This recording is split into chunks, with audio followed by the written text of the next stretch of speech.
हमारी personal space हमारी personality को शो करती है। जिस तरह हमारी वार्डरोब अगर वो ऑर्गेनाइज्ड ना हो तो ना सिर्फ टाइम पे हमें ज़रूरत की चीज़ नहीं मिलती, बल्कि किसी थर्ड पर्सन की अगर नज़र पड़ जाए तो हमें एम्बैरसमेंट का भी सामना करना पड़ सकता है। तो आज की वीडियो में मैं आप सबके साथ genuine tips and tricks share करूंगी कि आप किस तरीके से अपनी वार्डरोब को ऑर्गेनाइज कर सकते हैं। ये सारे आइडियाज़ ज़ीरो कॉस्ट हैं।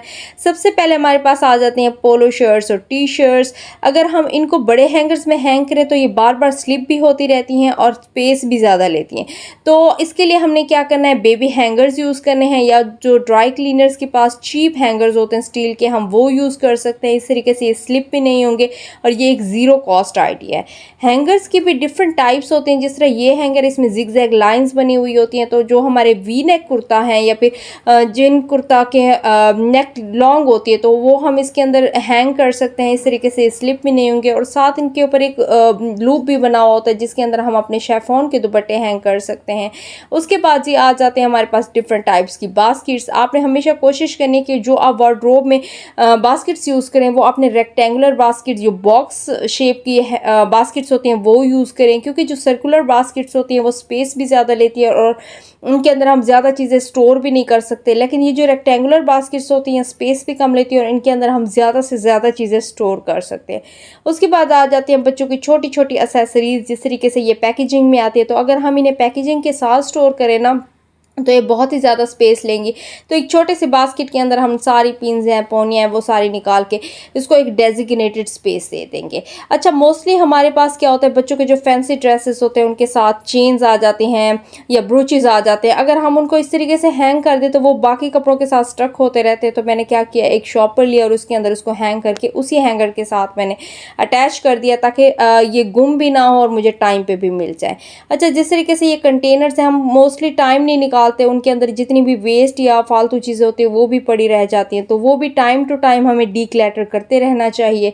अच्छा, जो वार्डरोब में हैंगर के साथ नीचे वाला सेक्शन होता है वो बहुत ही इंपॉर्टेंट होता है।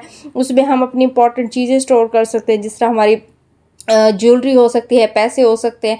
या मैं इस सेक्शन के अंदर क्या करती हूँ, क्योंकि लॉक भी बना हुआ है, तो मैं अपनी जितने भी माइक्स हैं और सेल्फी स्टैंड है, इसके अलावा मेरी इंपॉर्टेंट डायरीज़ हैं, पेमेंट्स हैं, बिल्स हैं या ज्वेलरी होती है, वो मैं इसके अंदर रख के इसको लॉक कर देती हूँ ताकि ये बच्चों की पहुँच से और बाकी सबकी पहुँच से दूर रहे। अच्छा, जैसे ही सीज़न चेंज होता है तो हमारे पास इतनी सारे कपड़े होते हैं और इतनी सारी चीज़ें ऑर्गेनाइज करने के लिए होती हैं ना कि कुछ समझ में ही नहीं आता।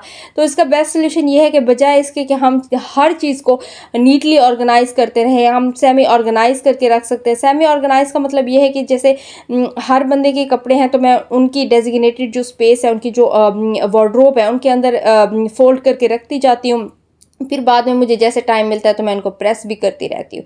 अच्छा, मोस्टली हमारे पास क्या होता है, बच्चों के कपड़ों के ऊपर ना स्टेन्स लगे होते हैं, या जिस तरह हम ऑफ सीजन कपड़े निकालते हैं तो उनमें क्या होता है, स्मेल भी आ रही होती है, किसी के ऊपर कहाँ पे स्टेन है, किसी के ऊपर कहाँ पे स्टेन है। तो हम एक एक कपड़े को ना अलहदा से वॉश नहीं कर सकते, इतना टाइम भी नहीं होता, इतना स्टेमिना भी नहीं होता। और जितने भी महंगे कपड़े हों, अगर हम उन्हें अच्छे से वॉश और क्लीन ना करें तो वो उनकी शाइन भी ख़त्म हो जाती है और वो अच्छे भी नहीं लगते। तो इसके लिए क्या करना है कि जब हम कपड़ों को वॉश करें और साथ ही हमने कलर सेफ ब्लीच भी यूज़ कर ली और कंफर्टर भी यूज़ कर लिया। तो मोस्टली मैं क्या करती हूँ, बच्चों के जितने भी कपड़े होते हैं साथ ही मैं 2 से 3 स्कूप कंफर्टर के डाल देती हूँ और साथ ही मैं कलर सेफ ब्लीच भी डाल देती हूँ। तो ये कलर सेफ होती है, जो हमारे कलर्ड कपड़े होते हैं उनको भी डैमेज नहीं करती और जितने भी स्टेन्स होते हैं वो भी रिमूव हो जाते हैं। टाइम टू टाइम हमें ऐसे कपड़े जो कि आउटग्रोन होते हैं, मोस्टली बच्चों के कपड़े, जिस तरह ज़ायान के ये कपड़े हैं उसको अब छोटे हो गए, तो वो हमें निकालते रहना चाहिए। बेहतर तो ये है कि हम किसी को डोनेट कर दें ताकि हमारे काम नहीं आते तो किसी और के काम आ जाए। तो इस तरीके से हमारी स्पेस भी सेफ होगी और किसी और के भी काम आ जाएंगे। अच्छा, बच्चों के कपड़े ना मैं इस तरीके से फोल्ड करती हूँ, जिस तरह 3 पीस ज़ायान के ड्रेसेस हैं तो मैं एक ही साथ सारे ड्रेसेस जो है ना वो फोल्ड करके रखती हूँ। जैसे 3 पीस हैं तो पहले बड़ी शर्ट रख दी, उसके अंदर उसकी जो छोटी शर्ट होती है वो रख दी और साथ ही उसकी शॉर्ट्स हैं या जीन्स है। इस तरीके से ना मैं एक पेयर बना के रखती हूँ ताकि चीज़ें गुम भी ना हो और टाइम पे मुझे ना बस सबके सेक्शंस बने हुए हैं और मैं आराम से इनको उठा लूँ। तो ये बहुत ही कम स्पेस लेते हैं। अच्छा, इसके बाद ना वार्डरोब के अंदर भी हम कपड़ों के सेक्शंस बना के रख सकते हैं। जिस तरह मैंने ये सेक्शंस बनाए हुए हैं, कुछ ज़ायान के कपड़े हैं जो बिल्कुल न्यू है, टैग्स लगे हुए हैं, और कुछ ऐसे हैं जो ज़ायान स्कूल पहन के जाता है। उसके बाद ये जो लास्ट वाले जो 2 सेक्शंस हैं ना उसमें मैंने ज़ायान के डेली वेयर के कपड़े रखे हुए हैं ताकि मुझे ईज़िली सर्च ना करना पड़े और मैं ईज़िली जो भी कपड़े पहनाने हैं वो फ़ौरन से उठा लूँ, और इस तरीके से टाइम की भी बचत होती है और कपड़े भी मैनेज होके रखे रहते हैं। अच्छा, इस तरीके से ना बच्चों के अलग से वार्डरोब होनी बहुत ज़रूरी है, जिसके अंदर हम बच्चों की एक्सेसरीज़ भी सारी साथ के साथ रखते हैं। जिस तरीके से इस तरह मैंने बड़े कंटेनर्स रखे हुए हैं, इनमें मेरी ज्वेलरी है या फिर डिफरेंट परफ्यूम्स हैं, तो वो सारी चीज़ें जो है ना वो एक ही जगह पे आ जाती हैं और महफूज भी रहती हैं। अच्छा, उसके बाद जो नीचे वाली ड्रॉर है उसके अंदर मैंने बच्चों के शूज़ रख दिए हैं, तो सारी चीज़ें जो है ना वो एक साथ मैनेज हो गई हैं। अच्छा, अलमारी के अंदर भी जैसे हम कपड़े हैंग करते हैं ना, तो डिफरेंट सेक्शंस बना के हम हैंग कर सकते हैं। जिस तरह स्टार्टिंग में कुछ शर्ट्स हैं, इनकी लॉन्ग फुल स्लीव्स हैं, उसके बाद कुछ पोलो शर्ट्स हैं, टी शर्ट्स हैं, तो उनके डिफरेंट सेक्शंस बना के मैंने रखा हुआ है ताकि सर्च हमें ना करना पड़े। उसके बाद ही ड्रॉर के अंदर भी जिस तरीके से मैंने छोटे छोटे स्टोरेज बॉक्सेस रखे हुए हैं ताकि सारी चीज़ें जो है ना वो साथ के साथ मैनेज और ऑर्गेनाइज्ड रहें। अच्छा, इस तरीके से ना फिर मैंने शिफॉन के दुपट्टे जो है ना वो क्लोजेट के अंदर अलहदा से रखे हुए हैं, क्योंकि ये बार बार स्लिप होते रहते हैं, इधर उधर गिरते रहते हैं। इस तरीके से ना मैंने एक कंटेनर के अंदर मेरा जो डेली वेयर के कॉस्मेटिक्स हैं वो रखे हुए हैं। उसके बाद हमारी जो ऐसी चीज़ें जो हमारी डेली यूज़ नहीं होती, जिस तरीके से ये सेल फोन के केसेस हैं या डिफरेंट वारंटी कार्ड्स वगैरह हैं, तो मैंने उनको नीचे कार्टन के अंदर रखा हुआ है। फिर हमारे पास डिफरेंट टाइप के स्टोरेज बैग्स आते हैं, जिस तरीके से मैंने ये ऑनलाइन ऑर्डर किए। ये मजबूत भी है और इसके अंदर हमारे बाकी कपड़े आ जाते हैं, जिस तरीके से ओकेजनल कपड़े होते हैं तो वो डैमेज भी नहीं होते। इस तरीके से मैंने कुछ कंटेनर्स रखे हुए हैं, उनके अंदर जो है वो मैंने इनर रखे हुए हैं और कुछ ऐसी चीज़ें जो मेरी डेली यूज़ नहीं होती वो रखी हुई हैं।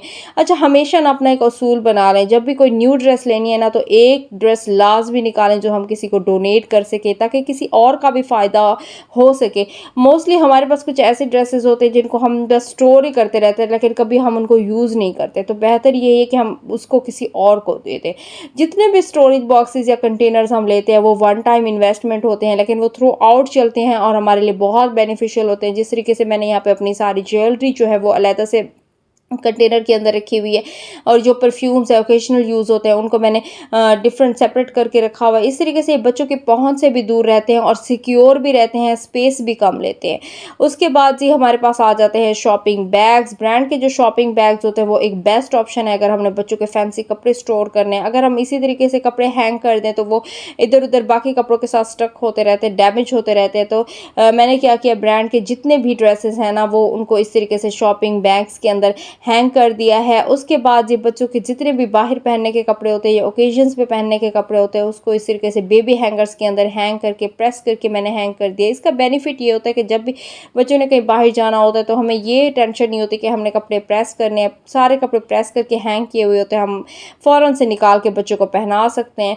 अच्छा, मोस्टली क्या होते हैं, हमारे लॉन्ग कुर्ते होते हैं या फ्रॉक्स वगैरह होते हैं, तो वो अगर हम उनको हैंग भी करें ना तो वो ज़्यादा स्पेस लेते हैं। तो इस तरीके से मैंने डबल करके इनको फोल्ड करके हैंग कर दिया और साथ ही इनका दुपट्टा और ट्राउज़र भी डबल करके हैंग कर दिया। इस तरीके से स्पेस भी कम लेंगे और वार्डरोब का जो नीचे वाला सेक्शन होता है वो भी हम एज ए स्टोरेज यूज़ कर सकते हैं। इस तरह हमारे पास जितने 3 पीस ड्रेसेस होते हैं उनको मैं एक ही पीस बना के उनको फोल्ड करके रखती हूँ। अच्छा, ये टिप जो है ना वो पेरेंट्स के बहुत ही ज़्यादा काम आने वाले हैं। मोस्टली वार्डरोब का जो नीचे वाला सेक्शन होता है ना वो छोटे बच्चों की अप्रोच में होता है, तो बच्चे क्या करते हैं कि वहाँ पे जितना भी सामान रखा होता है उसको ना सिर्फ मैस करते हैं बल्कि उनके लिए एक सिक्योरिटी हैजर्ड भी बन जाता है। तो इसका फर्स्ट ऑफ ऑल तो हम द्रास पे इसके लॉकर्स मिलते हैं वो हम ले सकते हैं। इसके अलावा जो है ना हम एक हैंगर को अपसाइड डाउन इस तरीके से हैंग करके स्टक कर सकते हैं। ये हमारे परफेक्ट ज़ीरो कॉस्ट लॉक तैयार हो गया। इस तरीके से बच्चे जो है ना वो उस सेक्शन को एक्सेस भी नहीं कर सकेंगे। और तो ये थी मेरी टिप्स एंड ट्रिक्स जिनको फॉलो करके मैं अपनी वार्डरोब को मैनेज और ऑर्गेनाइज रखती हूँ। So guys, I hope you liked my video. मेरे चैनल को सब्सक्राइब करें, वीडियो को लाइक करना और शेयर करना ना भूलें। See you in the next video. अपना ख्याल रखें। अल्लाह हाफिज़।